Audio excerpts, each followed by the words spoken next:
Bonjour tout le monde, je suis Marinette. Les humains sont très habiles pour se déguiser et se faire passer pour des personnes distinguées, profondes et parfaites, comme si ces déguisements étaient devenus notre bouclier dans nos interactions sociales. Mais pourquoi sommes-nous effrayés de faire face à nos défauts, d'admettre nos erreurs et de demander de l'aide aux autres? Est-ce que toutes ces choses sont des raisons d'avoir honte?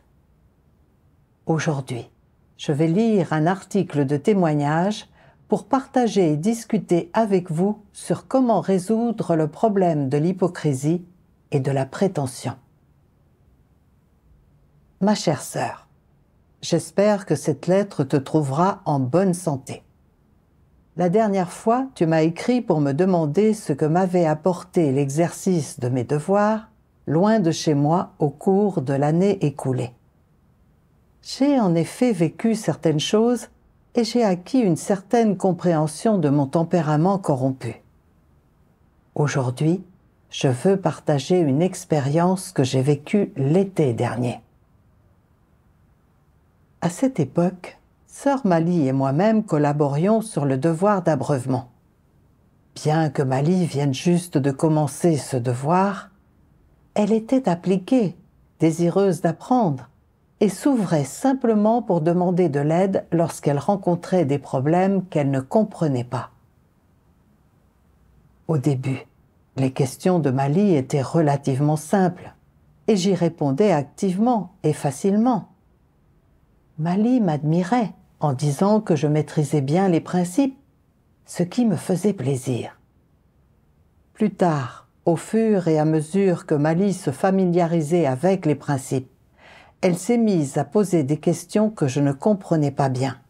Et même quand j'avais des opinions, je n'étais pas sûre qu'elles soient correctes.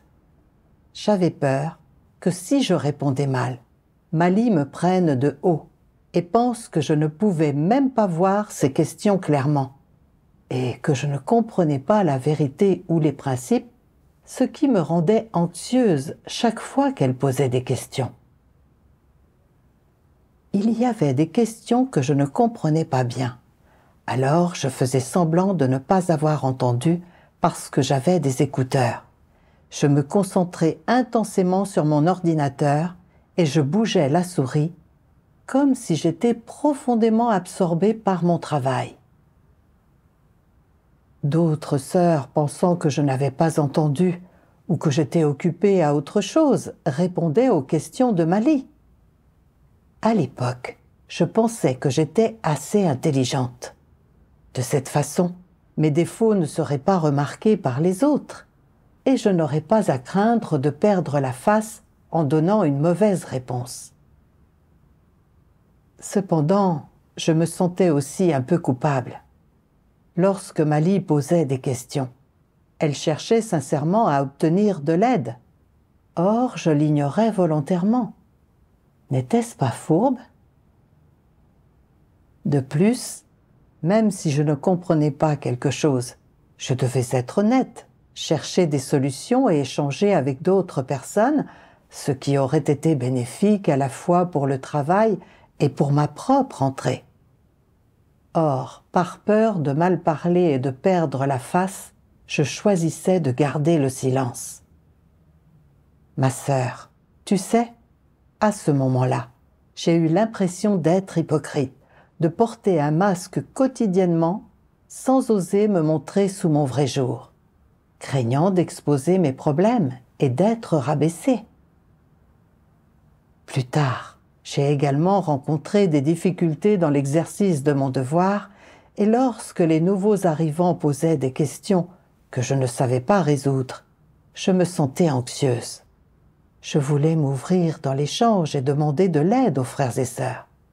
Mais j'avais peur qu'en le faisant, ils pensent que je ne pouvais pas résoudre des problèmes aussi élémentaires et que je ne comprenais pas la vérité. Mali avait déjà fait l'éloge de ma compréhension des principes. Elle pouvait donc penser qu'elle m'avait mal jugée. Je savais que si je ne parlais pas, les problèmes des nouveaux arrivants ne seraient pas résolus et que leur vie en souffrirait. Mais il m'était particulièrement pénible de parler de mes difficultés. J'avais l'impression que le fait de révéler mes lacunes de manière volontariste me ferait paraître faible. En fin de compte, je n'ai pas pu me résoudre à parler. Parce que je n'osais pas révéler mes difficultés, les problèmes des nouveaux arrivants n'ont pas été résolus. Certains ont même cessé de participer aux réunions, et je ne me suis pas sentie à la hauteur de mon devoir. Je suis tombée dans un état négatif, ce qui a été très douloureux. Pendant cette période, j'avais tellement envie de parler librement de mes difficultés et de mon état, sans aucune crainte. Je me suis également interrogée. Pourquoi est-il si difficile de parler de la vérité et des faits et d'agir de manière directe? Un jour, Mali et moi avons discuté de la possibilité de cultiver une sœur pour abreuver les nouveaux arrivants, et j'ai partagé mon point de vue. Par la suite, j'ai réfléchi au principe et j'ai pris conscience que mon point de vue était quelque peu inexact et qu'il risquait d'induire Mali en erreur. Je me suis sentie un peu paniquée et j'ai pensé « Que dois-je faire maintenant? Dois-je corriger cela? Si je ne dis rien, Mali ne saura pas que j'ai mal compris les principes et je ne perdrai pas la face devant elle. Mais si je fais cela, et que nous finissons par cultiver une personne inadaptée, ne serait-ce pas irresponsable vis-à-vis du travail et préjudiciable aux frères et sœurs? À ce moment-là, je me suis sentie prise dans un dilemme impossible à résoudre. Puis, j'ai pensé à ces paroles de Dieu. Dieu Tout-Puissant dit « Te ridiculiser toi-même est une bonne chose. Cela t'aide à voir tes propres lacunes et ton amour de la vanité. Cela te montre où se situent tes problèmes et cela t'aide à comprendre clairement que tu n'es pas une personne parfaite. Il n'y a pas de personne parfaite et se ridiculiser est tout à fait normal. Toutes les personnes vivent des moments où elles se ridiculisent ou sont embarrassées. Tout le monde échoue, connaît des revers et a des faiblesses. Se ridiculiser n'est pas une mauvaise chose. Tu peux te ridiculiser, d'autres peuvent se ridiculiser, tout le monde peut se ridiculiser. Tu découvriras finalement que tout le monde est pareil, que les gens sont tous des gens ordinaires, que tous sont mortels, que personne n'est plus grand que qui que ce soit d'autre et personne n'est meilleur. Il arrive à tout le monde de se ridiculiser parfois, donc personne ne devrait se moquer d'autrui. Une fois que tu as fait l'expérience de nombreux échecs, tu mûris progressivement dans ton humanité. Ainsi, chaque fois que tu rencontreras à nouveau ces choses, tu ne seras plus contraint et elles n'auront pas d'incidence sur l'accomplissement normal de ton devoir. Ton humanité sera normale, et lorsque ton humanité sera normale, ta raison sera normale aussi. Les paroles de Dieu m'ont fait comprendre qu'aucun d'entre nous n'est parfait et que nous avons tous des défauts.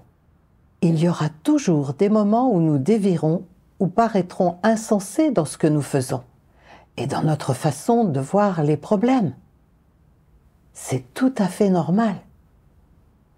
Cependant, je ne me considérais pas comme une personne ordinaire et je n'arrivais pas à faire face à mes propres déficiences et lacunes. Même si je n'ai pas saisi toutes les vérités principes et que les conseils que j'ai donnés à Mali contenaient des déviations et l'ont induite en erreur. J'étais réticente à admettre honnêtement mes lacunes, craignant qu'elle pense que je ne comprenais pas la vérité et qu'elle me prenne de haut. Pour sauver la face, j'ai essayé de dissimuler mes problèmes, ce qui était irresponsable vis-à-vis du travail de l'Église et de l'entrée des frères et sœurs dans la vie. J'étais vraiment fourbe. En prenant conscience de cela, je me suis ouverte à Mali du tempérament corrompu que j'avais révélé dans cette situation. J'ai corrigé les points de vue erronés que j'avais partagés auparavant et j'ai proposé que nous sélectionnions à nouveau les personnes selon les principes. Ma sœur, bien que j'ai perdu la face cette fois-ci, en agissant selon les paroles de Dieu, je n'ai pas aggravé la situation et j'ai eu la conscience tranquille. Plus tard, en résumant le travail, j'ai trouvé le courage d'échanger sur mon état et sur les difficultés que j'avais rencontrées dans mon travail. Les sœurs m'ont lu des paroles de Dieu pour m'aider à résoudre mon état. Dieu Tout-Puissant dit : de quel genre de tempérament s'agit-il quand les gens font toujours semblant, qu'ils tentent sans cesse de se dissimuler, qu'ils prennent sans cesse des airs pour que les autres pensent du bien d'eux et qu'ils ne voient pas leurs défauts ou leurs points faibles, quand ils essaient en permanence de présenter leurs meilleures facettes? Il s'agit d'arrogance, d'imposture, d'hypocrisie, il s'agit du tempérament de Satan, il s'agit de quelque chose de malveillant. Les antéchrists croient que s'ils parlent trop, exprimant constamment leur point de vue et échangeant avec les autres, tous les gens les perceront à jour. Ces derniers penseront que l'antéchrist manque de profondeur et n'est qu'une personne ordinaire, et ne le respecteront pas. Que signifie perdre le respect pour l'antéchrist? Cela signifie la perte, dans le cœur des autres, de son statut estimé, et paraître médiocre, ignorant et ordinaire. C'est ce à quoi les antéchrists espèrent ne pas être confrontés. Par conséquent, quand ils voient dans l'Église les autres qui sans cesse s'ouvrent et admettent leur négativité, leur rébellion contre Dieu, les erreurs qu'ils ont commises hier ou la douleur insupportable qu'ils ressentent du fait de leur manque d'honnêteté aujourd'hui, l'antéchrist considère ces gens comme stupides et naïfs, car il n'admet jamais de telles choses lui-même, gardant ses pensées dissimulées. Certaines personnes parlent rarement, car elles ont un calibre médiocre ou sont simples d'esprit, ou encore n'ont pas de pensée complexe. Mais lorsque les antéchrists parlent rarement, ce n'est pas pour la même raison. C'est un problème de tempérament. Ils parlent rarement lorsqu'ils rencontrent d'autres personnes et n'expriment pas facilement leur point de vue sur des sujets. Pourquoi n'expriment-ils pas leur point de vue? Tout d'abord, ils sont sans aucun doute dépourvus de la vérité et incapables de percer à jour les choses. S'ils parlent, ils pourraient faire des erreurs et être eux-mêmes percés à jour. Ils craignent d'être méprisés. Alors, ils font semblant d'être silencieux et feignent la profondeur, ce qui rend difficile pour les autres de les évaluer, car ils semblent sages et distingués. Avec cette façade, les gens n'osent pas sous-estimer l'antéchrist, et voyant son extérieur apparemment calme et composé, ils le tiennent encore plus en considération et n'osent pas lui manquer de respect. C'est l'aspect sournois et malveillant des antéchrists. Ils n'expriment pas facilement leur point de vue parce que la plupart de leurs points de vue ne sont pas conformes à la vérité, mais consistent simplement en des notions et des produits de l'imagination humaine, qui ne méritent pas d'être révélés au grand jour. Ils restent donc silencieux. À l'intérieur, ils espèrent obtenir une certaine lumière qu'ils pourront dispenser pour gagner de l'admiration. Mais étant donné qu'ils n'en ont pas, ils restent silencieux et cachés pendant l'échange sur la vérité, se tapissant dans l'ombre comme un fantôme attendant une occasion. Quand ils trouvent d'autres personnes qui expriment la lumière, ils imaginent des moyens de se l'approprier, l'exprimant d'une autre manière pour s'exhiber. Voilà à quel point les antéchrists sont rusés. Quoi qu'ils fassent, ils s'efforcent de se démarquer et d'être supérieurs, car ce n'est qu'à ce moment-là qu'ils se sentent satisfaits. S'ils n'en ont pas l'occasion, ils font d'abord profil bas et gardent leurs opinions pour eux. Telle est la ruse des antéchrists. J'ai vu la révélation de Dieu sur les antéchrists. Ils ne comprennent pas la vérité et ne se mettent jamais à nu dans les interactions avec les autres. craignant d'exposer leurs lacunes et leurs déficiences et de perdre leur statut ou leur image dans le cœur des autres. Ils font donc semblant d'être profonds et nobles, se donnent beaucoup de mal pour se dissimuler et se déguiser, ce qui empêche les gens de voir clair en eux. Ils agissent de manière sournoise et ont un tempérament malveillant. C'est la nature essence d'un antéchrist. Mon état et mon comportement étaient les mêmes que ceux d'un antéchrist, et je me déguisais souvent pour sauver la face et protéger mon statut. Lorsque Mali est arrivée, elle posait des questions relativement simples, et y répondre n'exposait pas mes défauts. Je pouvais donc répondre facilement et elle m'en félicitait. Au fur et à mesure que Mali maîtrisait certains principes, elle a commencé à poser des questions que je n'arrivais pas à comprendre complètement. Je craignais que si mes réponses étaient inexactes, les frères et sœurs ne voient clair en moi et que je perde l'image qu'ils avaient de moi. Pour ne pas perdre la face, j'ai éludé la question en prétendant être occupée, ou ne pas avoir entendu la question pour couvrir mes lacunes. J'essayais même de dissimuler les déviations de mes réponses. Même lorsque je rencontrais des difficultés dans mon devoir et que je n'arrivais pas à les résoudre, ce qui entraînait des retards dans le travail, et que je devenais passive et faible, j'évitais toujours de m'ouvrir et de demander de l'aide. Je craignais que si les frères et sœurs étaient au courant de mes lacunes, ils penseraient que je ne comprends pas la vérité et me mépriseraient. Mon manque de transparence dans mon travail, la protection constante de ma réputation et de mon image, et mes prétentions à la profondeur et à la grandeur, ainsi que mon déguisement pour induire les autres en erreur, c'étaient des manifestations d'un tempérament d'antéchrist. Ma sœur, après avoir lu les paroles de Dieu, je me suis rendu compte à quel point ma nature était hypocrite et fourbe, et à quel point mon tempérament d'antéchrist était grave. J'ai ressenti de la peur et du dégoût à l'égard de mon tempérament corrompu, et j'ai prié Dieu. Dieu, je me suis constamment déguisée pour maintenir mon image et mon statut dans le cœur des autres, et je n'ai pas eu de ressemblance humaine, ce qui fait que tu me détestes. Ô Dieu, ma corruption est si profonde. Je te prie de me sauver et de m'aider à me connaître et à me débarrasser de mon tempérament corrompu. Un jour, j'ai lu un passage des paroles de Dieu qui m'a permis de comprendre un peu la racine de mon tempérament corrompu.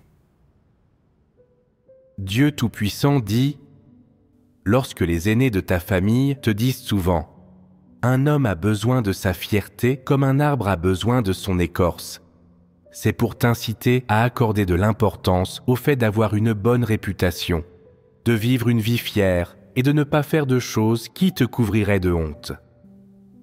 Alors, ce dicton guide-t-il les gens de manière positive ou négative ? Peut-il te guider vers la vérité ? Peut-il t'amener à comprendre la vérité ? Tu peux dire en toute certitude « non ». Pense-y. Dieu dit que les gens doivent se comporter comme des personnes honnêtes. Lorsque tu as transgressé ou fait quelque chose de mal, ou quelque chose qui se rebellait contre Dieu et s'opposait à la vérité, tu dois admettre ton erreur, gagner une compréhension de toi-même et continuer à te disséquer afin de parvenir à une véritable repentance, et par la suite, agir conformément aux paroles de Dieu. Donc, si les gens doivent se comporter comme des personnes honnêtes, est-ce en contradiction avec le dicton « Un homme a besoin de sa fierté comme un arbre a besoin de son écorce » ? Oui. En quoi y a-t-il contradiction ?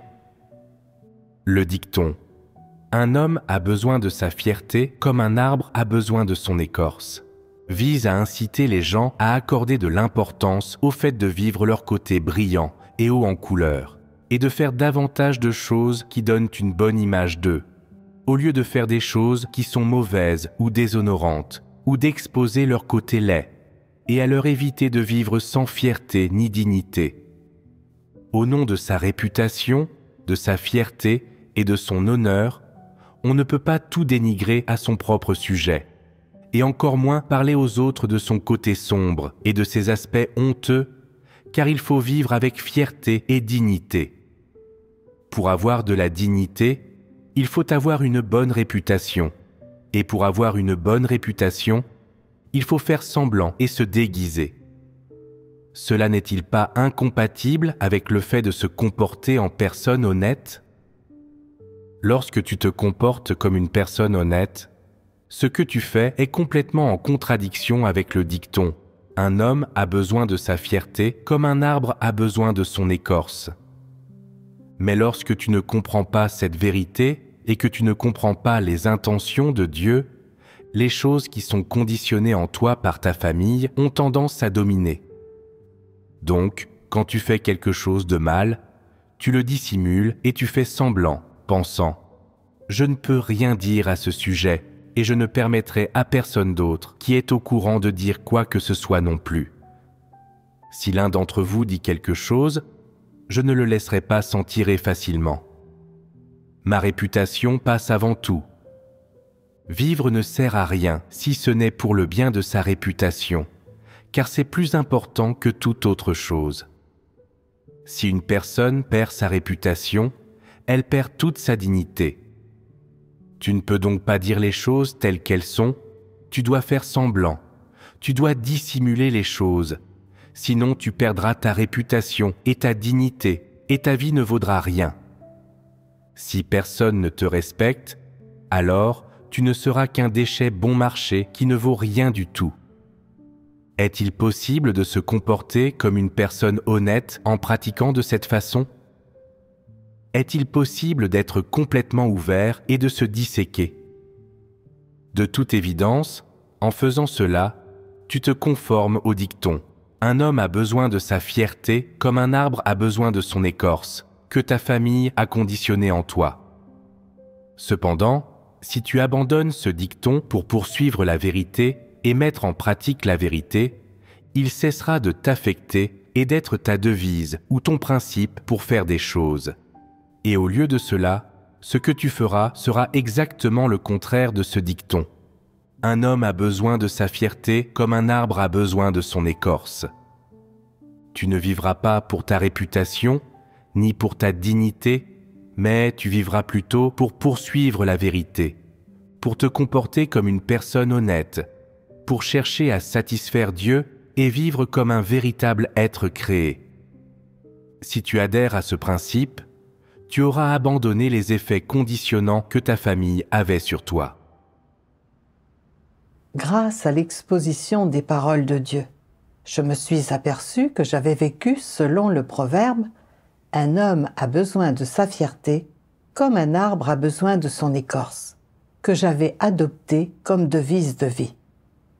Dès l'enfance, mes parents m'avaient appris « Un homme a besoin de sa fierté comme un arbre a besoin de son écorce », que la face vaut 1000 pièces d'or et qu'il ne faut pas perdre la face quoi qu'il arrive. Influencé par les enseignements à long terme et les idées erronées de mes parents, j'en étais venu à considérer la réputation comme la chose la plus importante, croyant que vivre dans la dignité et le respect signifiait gagner la face et mériter l'admiration et les compliments des gens. Je me souviens qu'à l'école, pendant un cours de musique, on m'avait demandé de chanter sur scène. Un camarade de classe avait dit que je chantais comme si je lisais un texte. Je m'étais senti humilié publiquement, comme si j'avais reçu une gifle et j'avais souhaité disparaître 6 pieds sous terre. Dès lors, je n'avais plus jamais chanté, pour que les autres ne découvrent pas que je chantais faux. Lorsque j'ai commencé à croire en Dieu, je savais que Dieu accordait de l'importance à l'honnêteté. Mais j'ai continué à vivre selon la philosophie satanique suivante. Un homme a besoin de sa fierté comme un arbre a besoin de son écorce. J'ai pesé chaque action et chaque mot en fonction de son impact sur ma réputation et mon statut. Si cela révélait mes défauts et me mettait dans l'embarras, je me donnais beaucoup de mal pour me dissimuler et me déguiser, préférant même retarder le travail de l'Église et nuire aux frères et sœurs, plutôt que de perdre la face. Je suis devenue rusée, fourbe et égoïste, et j'ai vécu sans véritable ressemblance humaine. L'occasion que Dieu m'a donnée d'accomplir mes devoirs devait m'aider à chercher la vérité et à résoudre des problèmes concrets. Malgré mes nombreux défauts, si je pouvais renoncer à mon orgueil, m'ouvrir et chercher les échanges, j'obtiendrais une certaine compréhension et l'entrée dans la vérité, et je maîtriserais de mieux en mieux les principes me permettant de bien accomplir mon devoir. Cependant, je me préoccupais trop de ma réputation et de mon statut. Face aux difficultés, je ne m'ouvrais pas, je ne cherchais pas ou n'échangeais pas ouvertement sur mes points de vue erronés, ce qui entraînait des problèmes non résolus, une absence de progrès dans la vérité ou les principes et de nombreuses occasions manquées de gagner la vérité. J'accordais plus d'importance à ma réputation qu'à toute autre chose, et au nom de mon image, je n'étais même pas capable d'avoir une parole honnête. J'ai vécu sans aucune dignité, ce qui a non seulement retardé mon entrée dans la vie, mais aussi nui au travail de l'Église. Je ne voulais plus vivre en étant limitée par mes tempéraments corrompus, et j'étais prête à pratiquer la vérité et à être une personne honnête. Plus tard, au cours de mes dévotions spirituelles, j'ai lu des paroles de Dieu et j'ai trouvé un chemin de pratique. Dieu Tout-Puissant dit : vous devez chercher la vérité pour résoudre tout problème qui se pose, quel qu'il soit, et ne devez en aucun cas vous déguiser ni présenter aux autres un faux visage. Vos insuffisances, vos déficiences, vos défauts, vos tempéraments corrompus. Soyez complètement ouverts sur tous ces sujets et échangez sur tous ces sujets. Ne les gardez pas pour vous. Apprendre à vous ouvrir est le premier pas vers l'entrée dans la vie, et c'est le premier obstacle et le plus difficile à surmonter. Une fois que tu l'as surmonté, il est facile d'entrer dans la vérité. Que signifie franchir ce pas ? Cela signifie que tu ouvres ton cœur et que tu montres tout ce que tu as, le bon et le mauvais, le positif et le négatif. Que tu te mets à nu devant les autres et devant Dieu, que tu ne caches rien à Dieu, ne dissimulant rien, ne déguisant rien, exempt de tromperie et de ruse, et également ouvert et honnête avec les autres.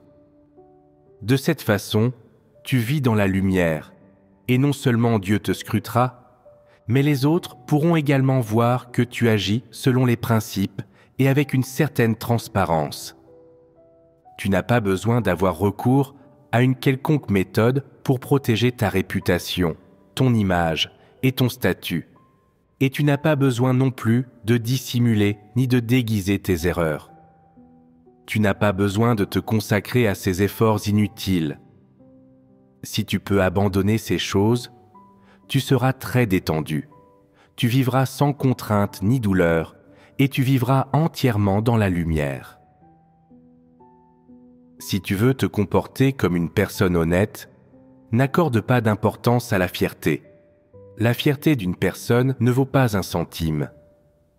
Face à la vérité, il faut s'exposer, ne pas faire semblant, ni donner une fausse image de soi. Il faut révéler à Dieu ses vraies pensées, les erreurs que l'on a commises, les aspects qui violent les vérités principes, et ainsi de suite, et aussi dévoiler ces choses à ses frères et sœurs. Il ne s'agit pas de vivre pour sa réputation, mais plutôt de vivre pour se comporter comme une personne honnête, de vivre pour poursuivre la vérité, de vivre pour être un véritable être créé et de vivre pour satisfaire Dieu et être sauvé. Tu ne vivras pas pour ta réputation, ni pour ta dignité, mais tu vivras plutôt pour poursuivre la vérité, pour te comporter comme une personne honnête, pour chercher à satisfaire Dieu et vivre comme un véritable être créé. Si tu adhères à ce principe, tu auras abandonné les effets conditionnants que ta famille avait sur toi. Les paroles de Dieu m'ont fait comprendre les principes de la pratique et la manière de se comporter en tant que personne. Dieu aime les gens honnêtes, que ce soit dans nos relations avec les autres ou dans l'exécution de nos devoirs. Nous ne devrions pas déguiser ou dissimuler nos défauts et nos insuffisances pour préserver notre réputation et notre statut. Même si nous commettons des erreurs, si nous ne comprenons pas la vérité et si nous ne voyons pas les choses clairement, nous ne devons pas les cacher ou les dissimuler. Au contraire, nous devons être ouverts et honnêtes, admettre ce que nous ne voyons pas clairement et parler selon notre compréhension. Si les suggestions ou les points de vue que nous proposons présentent des divergences, nous devons y faire face calmement et accepter les conseils de nos frères et sœurs, plutôt que de vivre pour notre propre image.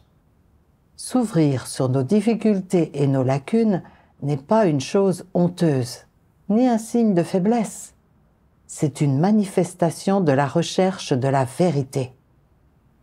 Le fait d'affronter correctement nos défauts et de renoncer à notre orgueil pour pratiquer la vérité nous permet d'être plus droits et d'entrer plus rapidement dans la vérité-réalité. Après avoir lu ces paroles de Dieu, j'ai senti que j'avais un chemin de pratique. J'ai prié Dieu. Dieu, je ne suis pas une personne honnête. J'ai fait beaucoup de choses hypocrites et fourbes pour sauver la face, ce qui te rend malade et te dégoûte. Je souhaite me repentir, rechercher la vérité et devenir une personne honnête. Un jour, alors que je faisais mon devoir avec plusieurs frères et sœurs, Mali a posé une question en cherchant à échanger. Après l'avoir écoutée, j'ai senti que la question était un peu difficile et je n'étais pas sûre que mon point de vue soit approprié. J'ai recommencé à me sentir nerveuse en pensant « Dois-je répondre ou non? Si je ne réponds pas bien, ne vais-je pas perdre la face? Peut-être devrais-je attendre que d'autres sœurs répondent. » Puis j'ai pensé « Si je continue à me taire, à me dérober et à me déguiser pour sauver la face, je vivrai toujours selon un tempérament corrompu. » Je me suis souvenu de ce passage des paroles de Dieu. Dieu Tout-Puissant dit « Comment vivez-vous actuellement le fait d'être des personnes honnêtes? Avez-vous obtenu quelques résultats? Parfois, je pratique le fait d'être honnête, mais parfois j'oublie de le faire. Pouvez-vous oublier de pratiquer la vérité? Si vous pouvez l'oublier, quel genre de problème cela illustre-t-il? Aimez-vous la vérité ou non? Si vous n'aimez pas la vérité, il vous sera difficile d'entrer dans la vérité-réalité. Vous devez prendre au sérieux la pratique de la vérité et celle de l'honnêteté. Vous devez fréquemment vous demander comment être une personne honnête et quelles raisons vous devriez posséder. Dieu exige que les gens soient honnêtes et il devrait poursuivre l'honnêteté comme une question de la plus haute importance.